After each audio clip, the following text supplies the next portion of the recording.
Hello everyone, welcome back to my channel Lata daily life blog থেকে আমি লতা বলতেছি। তো আজকে নিয়ে আসলাম আরও একটি নতুন ভিডিও। তাহলে দেখুন কি হয়েছে আমার সাথে ঘটনা। তো আমি প্রথমে চুলাতে কড়াই দিয়েছিলাম, দিয়ে তেল দিয়েছি আর হচ্ছে তেজপাতা দিয়েছিলাম। মানে তাপ এত পরিমাণ হয়েছিল যে পুরা কড়াইয়ে আগুন ধরে একদম অনেক দূর পর্যন্ত উঠে গিয়েছিল। আমি তো প্রচণ্ড ভয় পেয়েছিলাম। তারপরে এই যে পানি দিয়ে একদম ১ নিমিষের মধ্যে পুরা চুলার মানে আশেপাশের জায়গাটাও কেমন দেখুন নোংরা হয়ে গেছে। তারপর যাই হোক, আমি কড়াইটা চেঞ্জ করে আবার নতুন করে তেল আর জিরা দিলাম, দিয়ে তেজপাতা দিয়ে আবার একটু হলুদ দিয়ে তার মধ্যে আমি করলাগুলো কেটে রাখা করলাগুলো ছেড়ে দিলাম। দিয়ে দেখুন আমি এটাকে এখন নাড়াচাড়া দেবো। আর এর মধ্যে দিয়ে দেবো হচ্ছে যে লবণ আর মরিচ আর হচ্ছে যে পেঁয়াজ।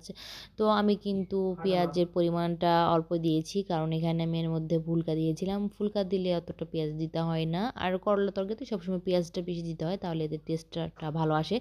তো যাই হোক দেখুন, তারপরে আমি এই যে নাড়াচাড়া করতেছি।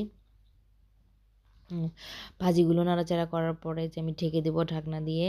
তারপরে দেখুন ঢাকনা দিয়ে ঢেকে দেওয়ার পর কিছুক্ষণ পর আবার তুলে আবার নাড়াচাড়া করব। তো ভাজিটা হইতে কিন্তু আমার বেশি একটা সময় লাগেনি, খুব দ্রুতই হয়ে গিয়েছে, কারণ চুলার তাপটা তো বেশি থাকে। তো ভালো লাগলে সবাই লাইক, শেয়ার, কমেন্টস করবেন। আমার চ্যানেলটি অবশ্যই সাবস্ক্রাইব করবেন, আমার পাশে থাকবেন। এই যে দেখুন ফাইনালি আমার ভাজিটা হয়ে গিয়েছে, খেতে কিন্তু অনেক মজা হয়েছিল। আর করলা ভাজি খেতে আমার ভালো লাগে, অনেক টেস্ট লাগে।